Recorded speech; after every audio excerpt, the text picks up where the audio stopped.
আসসালামু আলাইকুম। আমন্ত্রণ বাংলাভিশন সংবাদে আপনাদের সাথে আছে আমি রেজওয়ানা এলফিস। শুরুতে বিআরবি কেবল সংবাদ শিরোনাম। ঐক্যফ্রন্টের এখন নালিশ ও মামলা ছাড়া আর কিছু করার নেই মন্তব্য ওবায়দুল কাদেরের। বিএনপির আরও 5 প্রার্থীর মামলা।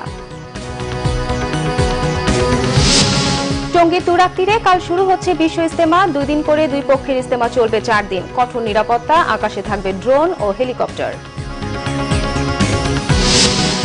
জাতীয় নির্বাচনে দক্ষতাকে কাজে লাগিয়ে উপজেলা নির্বাচনে দায়িত্ব পালন করতে কর্মকর্তাদের নির্দেশ সিইসি কে এম নুরুল হুদার।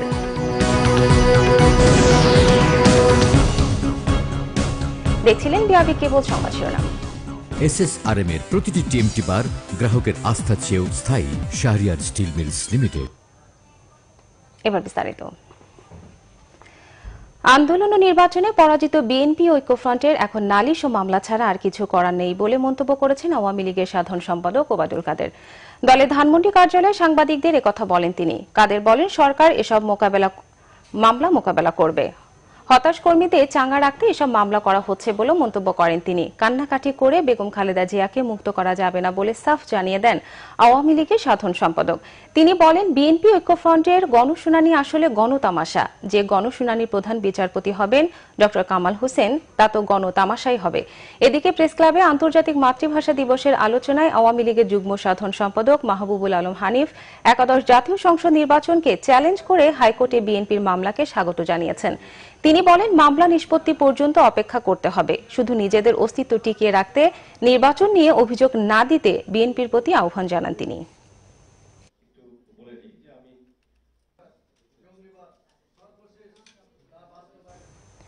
এদিকে একাদশ জাতীয় সংসদ নির্বাচনে ভোট কারচুপির অভিযোগে এবং নির্বাচিত প্রার্থীর বিজয় চ্যালেঞ্জ করে হাইকোর্টের নির্বাচনী ট্রাইব্যুনালে মামলা করেছেন বিএনপির আরও 5 প্রার্থী। আজ হাইকোর্টের সংশ্লিষ্ট শাখায় এসব মামলা দায়ের করা হয়। মামলার বাদীরা হলেন মানিকগঞ্জ 2 আসনের মইনুল ইসলাম শান্ত, নরসিংদী 5 আসনে আশরাফ উদ্দিন, নারায়ণগঞ্জ 2 আসনের নজরুল ইসলাম আজাদ, ঢাকা 5 আসনের নবিউল্লাহ নবী এবং ঢাকা 2 আসনের প্রার্থী ইরফান ইবনে আমান আলী অমি। এর আগেও গতকাল এ ধরনের 7টি মামলা দায়ের করেন বিএনপির প্রার্থীরা। একাদশ জাতীয় সংসদ নির্বাচনের বিষয়ে সারা দেশের 64 জেলা থেকে হাইকোর্টের নির্বাচনী ট্রাইব্যুনালে মামলা করার সিদ্ধান্ত নেয় বিএনপি। আগামী কয়েকদিনে 64 জেলা থেকে অন্তত একজন করে পরাজিত প্রার্থী বাদী হয়ে মামলা করবেন বলে জানা গেছে।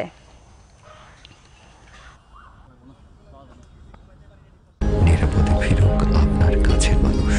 অশোক লেল্যান্ড, এটি ইফাদ অটোস লিমিটেডের পণ্য। টঙ্গী তুরাগ তীরে কাল শুরু হচ্ছে 4 দিনের বিশ্ব ইজতেমা। এরই মধ্যে ইজতেমা ময়দানের প্রস্তুতি প্রায় সম্পন্ন হয়েছে। বিভিন্ন যানবাহনে চেপে দেশের বিভিন্ন জেলা থেকে সেখানে আসতে শুরু করেছেন মুসল্লিরা। এবার ইজতেমা ময়দানে নিজ নিজ জেলার জন্য খিত্তায় অবস্থান নেবেন তারা। মুসল্লিদের সেবা ও যে কোনো ধরনের প্রয়োজনে সেখানে এবার কয়েক স্তরের নিরাপত্তা ব্যবস্থা রাখা হয়েছে। তবে ইজতেমা মাঠে মুসল্লিদের আগমনে ঢাকা ময়মনসিংহ মহাসড়ক, আব্দুল্লাপুর আশুলিয়া সড়ক সহ আশপাশের বিভিন্ন সড়কে সৃষ্টি হয়েছে তীব্র যানজটের। জেলা প্রশাসন জানায়, 15-16 ফেব্রুয়ারি 2 দিন জোবায়েরপন্থী ও 17-18 ফেব্রুয়ারি সাতপন্থীদের তত্ত্বাবধানে অনুষ্ঠিত হবে বিশ্ব ইজতেমা। কাল ফজরের নামাজের পর আম বয়ানের মধ্যে দিয়ে শুরু হবে 54তম বিশ্ব ইজতেমার আনুষ্ঠানিক কার্যক্রম।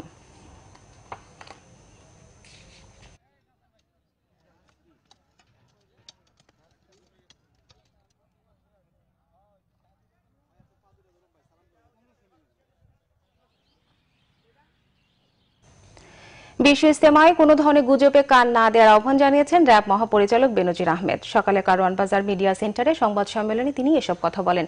তিনি বলেন, সামাজিক যোগাযোগ মাধ্যমে গুজব রোধে মনিটরিং টিম কাজ করছে। ইজতেমার কোনো পক্ষই কোনো কিছু যাচাই বাছাই না করে তৃতীয় পক্ষের কোনো গুজবে কান না দেওয়ার আহ্বান জানান বেনজির আহমেদ। বলেন, ইজতেমার নিরাপত্তায় আকাশে থাকবে ড্রোন ও হেলিকপ্টার। এছাড়া গোয়েন্দা তথ্য ও সব ধরনের হুমকি মাথায় রেখে বিশ্ব ইজতেমার নিরাপত্তা ব্যবস্থা সাজানো হয়েছে। জানান, ইজতেমা ও তৎসংলগ্ন এলাকায় 2টি সেক্টরে ভাগ করে নিরাপত্তা বলয় তৈরি করা হয়েছে। ভূমিতে মোটরসাইকেল, পদাতিক, ছদ্মবেশী নিরাপত্তা টহল, সাদা পোশাকে নিরাপত্তা টহল, CCTV camera, observation post, mobile টহল, রাতে নাইট ভিশন ক্যামেরার সাহায্যে নিরাপত্তা ব্যবস্থা নেওয়া হয়েছে বলেও জানানো হয় সংবাদ সম্মেলনে।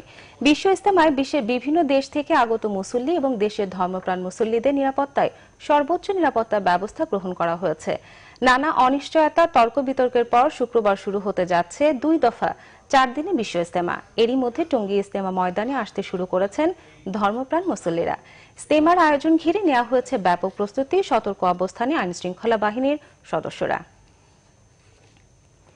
জাতীয় নির্বাচনে দক্ষতাকে কাজে লাগিয়ে উপজেলা নির্বাচনের দায়িত্ব পালন করতে রিটার্নিং কর্মকর্তা ও সহকারী রিটার্নিং কর্মকর্তাদের নির্দেশ দিয়েছেন প্রধান নির্বাচন commissioner K M Nurul Huda. উৎসবমুখর পরিবেশে ভোট করার জন্য কমিশনের পক্ষ থেকে সব ধরনের ব্যবস্থা নেওয়া হবে বলেও জানান সিইসি। কমিশনার মাহবুব তালুকদার বলেন, দেশের রাজনৈতিক পরিস্থিতি যাই হোক না কেন উপজেলা নির্বাচন নিরপেক্ষ হতে হবে। উপজেলা পরিষদ নির্বাচন উপলক্ষে দ্বিতীয় পর্যায়ে নিয়োগকৃত রিটার্নিং ও সহকারী রিটার্নিং কর্মকর্তাদের জন্য ব্রিফিং এর আয়োজন করে নির্বাচন কমিশন সচিবালয়। এতে সিইসি সহ অন্য কমিশনাররা অংশ নেন। উপজেলা নির্বাচন নিরপেক্ষ করতে কমিশন সব ব্যবস্থা নিয়েছে বলে জানান সিইসি। মনে রাখতে হবে যে আপনার দক্ষতার উপরে, আপনার পারদর্শিতার উপরে, আপনার নিরপেক্ষতার উপরে নির্ভর করে সুষ্ঠু এবং সুন্দর একটি নির্বাচন। আমি আশা করি কখনো কারো প্রতি কোনো রকমের দুর্বলতা আমাদের থাকবে না, কোনো পক্ষপাতিত্ব থাকবে না, সম্পূর্ণ নিরপেক্ষ দৃষ্টিভঙ্গিতে নির্বাচন পরিচালনা করতে হবে। কমিশনার মাহবুব তালুকদার বলেন, নির্বাচন ভালো না মন্দ হয়েছে তার বিচার করে জনগণ। সেদিকে খেয়াল রেখে মাঠ প্রশাসনকে কাজ করার আহ্বান জানান তিনি। দেশের রাজনৈতিক পরিস্থিতি যাই হোক না কেন নির্বাচন হতে হবে সুষ্ঠু ও শুদ্ধ। বিতর্কিত বা প্রশ্নবিদ্ধ নির্বাচন কমিশনের পক্ষে কখনো কাম্য নয়। ভোটাররা যেন নির্বিঘ্নে ভোট দিতে পারেন সেটা নিশ্চিত করতে মাঠ প্রশাসনের প্রতি নির্দেশ দেন কমিশনাররা। মিরাজ হোসেন গাজী, বাংলা ভিশন, ঢাকা। ডাকসু নির্বাচন কেন্দ্রে গড়ে ওঠা ছাত্র সহ অবস্থান নির্বাচনের পরেও অব্যাহত রাখার দাবি জানিয়েছেন জাতীয়তাবাদী ছাত্রদল। সংগঠনটির সভাপতি রাজীব আহসান জানান, পরিবেশ ঠিক থাকলে শেষ পর্যন্ত নির্বাচনে থাকবেন তারা। এদিকে বাংলাদেশ ছাত্রলীগ সভাপতি রেজওয়ানুল হক চৌধুরী শোভন ছাত্রদলকে ক্যাম্পাসে স্বাগত জানিয়ে বলেন, ক্যাম্পাসে সুষ্ঠু নির্বাচনের পরিবেশ বজায় রয়েছে। ডাকসু নির্বাচন সুষ্ঠু করতে যে সব দাবি দেওয়া হয়েছে তা বিশ্ববিদ্যালয় প্রশাসনে মেনে নেওয়ার আহ্বান জানিয়েছেন বাম ছাত্র সংগঠনের নেতারা। ভবিষ্যতে সহাবস্থান যাতে থাকে সে ব্যাপারে সচেষ্ট থাকার আহ্বানও জানান তারা।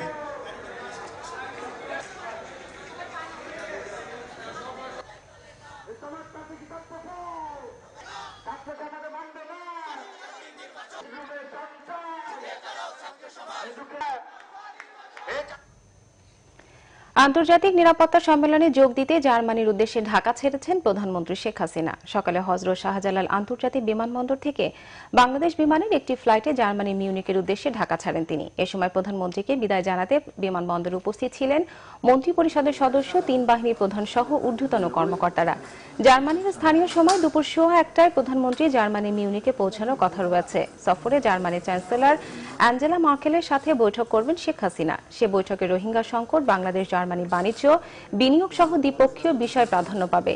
3 দিনে জার্মানি সফর শেষে আন্তর্জাতিক ডিফেন্স এক্সিবিশনে যোগ দিতে 2 দিনের সফরে সংযুক্ত আরব আমিরাতে যাবেন তিনি। আগামী বুধবার সকালে প্রধানমন্ত্রী দেশে ফেরার কথা রয়েছে।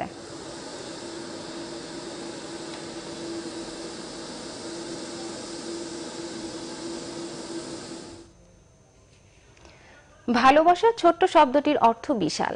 ভিন্ন ভাষা, ভিন্ন জনগোষ্ঠী, ভিন্ন উচ্চারণে এ শব্দ বললেও এর অর্থ অভিন্ন, অনুভূতি একই।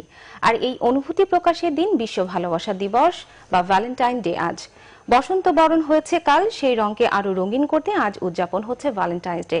ইতিহাস বলে 270 সালে রোমের যাজক সেন্ট ভ্যালেন্টাইন ভালোবাসার অধিকার প্রতিষ্ঠা করতে গিয়ে সম্রাটের রসানলে পড়েন। ভালোবাসার দায়ে 14 ফেব্রুয়ারি তাকে মৃত্যুদণ্ড দেওয়া হয়।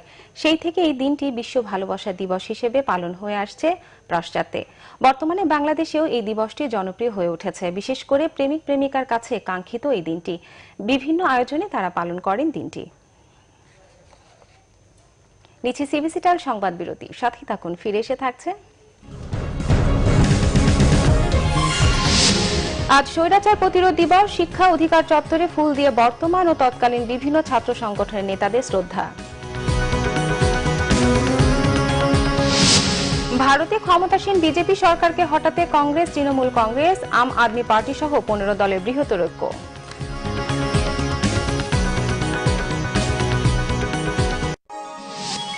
আপনারা দেখছেন বাংলা ভিশন সংবাদ। করো না, আমাকে কেন বলতে আসছো? আপনি কিন্তু ধরা পড়ে গেছেন। আমাদেরকে তাকান। সবসময় তো তাকিয়ে থাকি।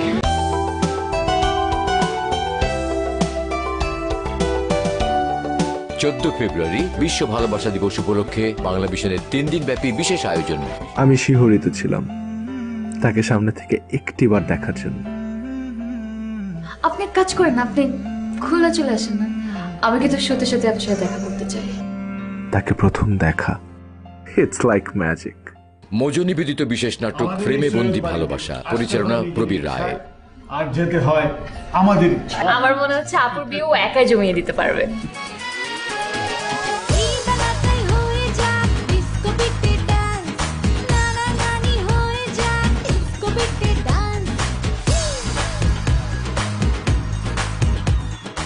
বিশেষ নাটক ফ্রেমে বন্দি ভালোবাসা দেখবেন 14 ফেব্রুয়ারি বৃহস্পতিবার সন্ধ্যে 6:30।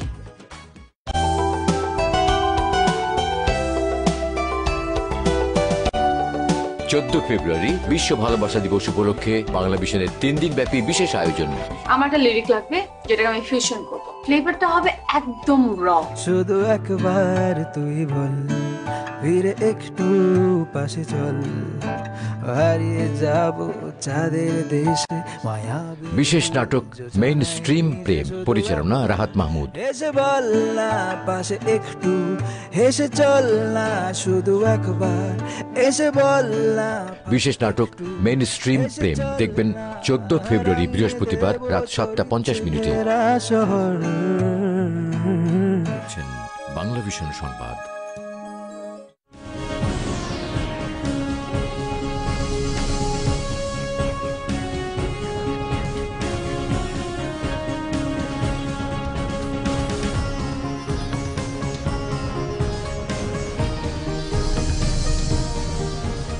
স্বাগত আরেকবার বাংলা ভিশন সংবাদে। আজ স্বৈরাচার প্রতিরোধ দিবস। 1983 সালের এই দিনে স্বৈরা শাসক এরশাদ দমনপীড়ন ও গুলিবর্ষণের মাধ্যমে স্বৈরাচার বিরোধী আন্দোলন দমনের চেষ্টা চালায়। সেদিন থেকে 14 ফেব্রুয়ারিকে বাংলাদেশে স্বৈরাচার প্রতিরোধ দিবস হিসেবে পালন করা হয়। দিনটি উপলক্ষে রাজধানীর হাইকোর্ট মাজার সংলগ্ন শিক্ষা অধিকার চত্বরে ফুল দিয়ে শ্রদ্ধা জানায় তৎকালীন ও বর্তমান বিভিন্ন ছাত্র সংগঠন। সকালে ফুল দেয় 90-এর ডাকসু ও তৎকালীন সর্বদলীয় ছাত্র ঐক্য, মধ্য ফেব্রুয়ারি 83 স্মৃতি সংরক্ষণ পরিষদ, ছাত্রলীগ, বাংলাদেশ ছাত্র ইউনিয়ন, সমাজতান্ত্রিক ছাত্র ফ্রন্ট, স্বৈরাচার বিরোধী ছাত্র পরিষদ, বিপ্লবী ওয়ার্কার্স পার্টি সহ নানা সংগঠন। এ সময় উপস্থিত ছিলেন ছাত্র ইউনিয়নের সাবেক সাধারণ সম্পাদক আনোয়ারুল হক, ডাকসু জিএস মোস্তাক আহমেদ, নাজমুল হক প্রধান সহ অনেকেই।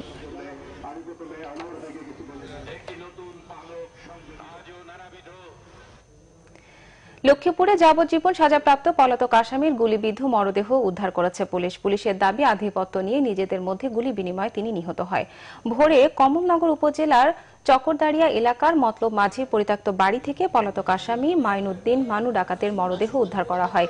পুলিশ জানায়, 2 ডাকাত দলের আধিপত্য নিয়ে গোলাগুলির খবরে পুলিশ ঘটনাস্থলে গিয়ে 15 রাউন্ড ফাঁকা গুলি ছুড়ে ডাকাতরা পালিয়ে যায়। পুলিশ ঘটনাস্থল থেকে ডাকাত মানুকে গুলিবিদ্ধ অবস্থায় উদ্ধার করে হাসপাতালে নিয়ে গেলে চিকিৎসক তাকে মৃত ঘোষণা করেন। নিহত মঈন উদ্দিন স্থানীয় সুলতান আহমদ পাটোয়ারির ছেলে। তার বিরুদ্ধে লক্ষ্মীপুর, নোয়াখালী ও ফেনীর বিভিন্ন থানায় খুন, ডাকাতি, অস্ত্র আইনে 6টি মামলা রয়েছে। এরই মধ্যে একটি মামলায় সে যাবজ্জীবন সাজা পায়। এবার আমিন জুয়েলার্স আন্তর্জাতিক সংবাদ।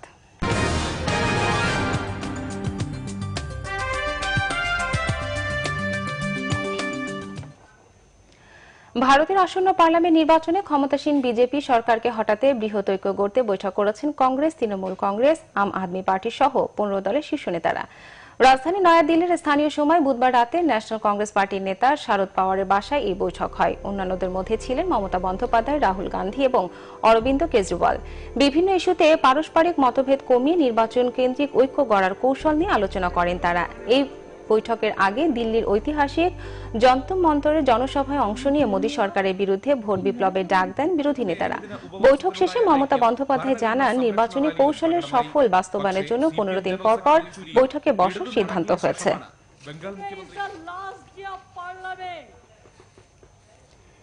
ইরানের দক্ষিণ পশ্চিমাঞ্চলীয় সিস্তান ও বেলুচিস্তান প্রদেশে আত্মঘাতী গাড়ি বোমা হামলায় রেভলিউশনারি গার্ডের অন্তত 27 সেনা নিহত এবং 13 জন আহত হয়েছে। এর জন্য যুক্তরাষ্ট্রকে অভিযুক্ত করে প্রতিশোধ নেয়ার হুমকি দিয়েছেন ইরানের পররাষ্ট্র মন্ত্রণালয়। হামলার দায় স্বীকার করেছে পাকিস্তান ভিত্তিক জঙ্গি সংগঠন জৈশ-উল-আদি। স্থানীয় সময় বুধবার রাতে পাকিস্তান সীমান্ত লাগোয়া এলাকায় রেভলিউশনারি গার্ড সদস্যদের বাসে আত্মঘাতী হামলা হয়। আফিম পাচারের রুট হিসেবে এলাকাটি মাদক চোরা কারবারিদের কাছে খুবই পরিচিত। হামলায় আহতদের বেশ কয়েকজনের অবস্থা গুরুতর হওয়ায় বাড়তে পারে মৃতের সংখ্যা। নিহত সেনাদের আত্মত্যাগের প্রতি সম্মান রেখে চরম প্রতিশোধের হুঁশিয়ারি দিয়েছে ইরানের পররাষ্ট্র মন্ত্রণালয়। এই ঘটনার জন্য বারস্তে আয়োজিত ইরান বিরোধী সম্মেলনের উদ্যোক্তা যুক্তরাষ্ট্র এবং ইসরায়েলকে দায়ী করেছেন পররাষ্ট্রমন্ত্রী জাভেদ জারিফ। টুইটারে তিনি দাবি করেন ওই সম্মেলন থেকেই হামলার উস্কানি এসেছে।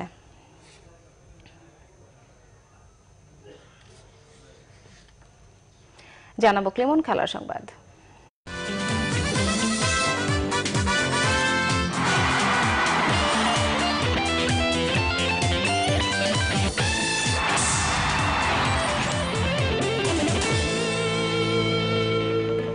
চ্যাম্পিয়ন্স লিগ ফুটবল শেষ দিকের গোলে আয়াক্সের মাঠ থেকে জয় নিয়ে ফিরেছে টানা 3 বারের UEFA champions league champion Real Madrid. শেষ 16 প্রথম লেগে টটেনহ্যামও ঘরের মাঠে 3-0 ব্রুসিয়া ডর্টমুন্ডকে উড়িয়ে এগিয়ে থাকলো কোয়ার্টার ফাইনালের পথে। আয়াক্সের মাঠে রিয়ালের ম্যাচ শুরুর পারফরমেন্স ছিল হতাশাজনক। ভুল পাসের ছড়াছড়িতে তাদের আক্রমণে আরিফ হোসেনের প্রযোজনায় সকালবেলা রোদ্দুর দেখবেন প্রতি রবি, মঙ্গল ও বৃহস্পতিবার সকাল 11:05।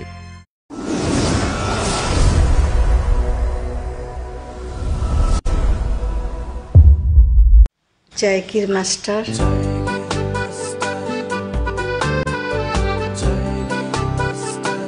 ধারাবাহিক নাটক জায়গির মাস্টার, রচনা ও পরিচালনা এস এ হক অলিক।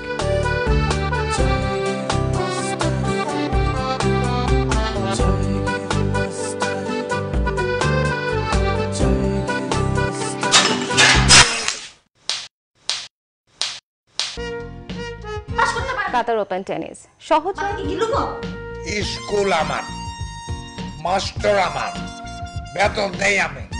আমার মাইয়া ফেল করে কেমনে? মনে নাই অঙ্কে কত পাইছো? 2 পাইছো, 2 পাইছো, 2 ফেল টু নাম্বার 6। ভালো দেখে একটা জায়গির মাস্টার বাড়িতে রাখো।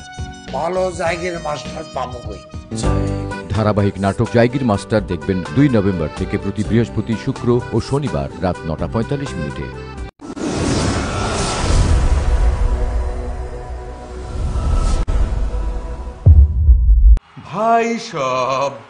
ভাই সব কত করলো একটি রাস্তার পরে 60 লাখের 50% বুঝো, 30 লাখ টাকা।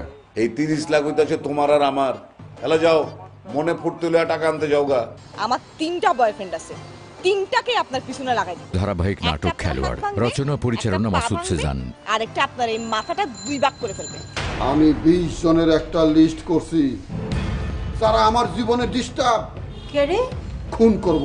20 জন থেকে কমাইতে কমাইতে 5 জনে এসে ঠেকছি। এর মধ্যে কিন্তু তোমারও নাম আছে। টঙ্গীর তুরাগ তীরে কাল শুরু হচ্ছে বিশ্ব ইজতেমা। 2 দিন করে 2 পক্ষের ইজতেমা চলবে 4 দিন। কঠোর নিরাপত্তা, আকাশে থাকবে ড্রোন ও হেলিকপ্টার। জাতীয় নির্বাচনে দক্ষতাকে কাজে লাগিয়ে উপজেলা নির্বাচনের দায়িত্ব পালন করতে কর্মকর্তাদের নির্দেশ সিইসি কে এম নুরুল হুদার।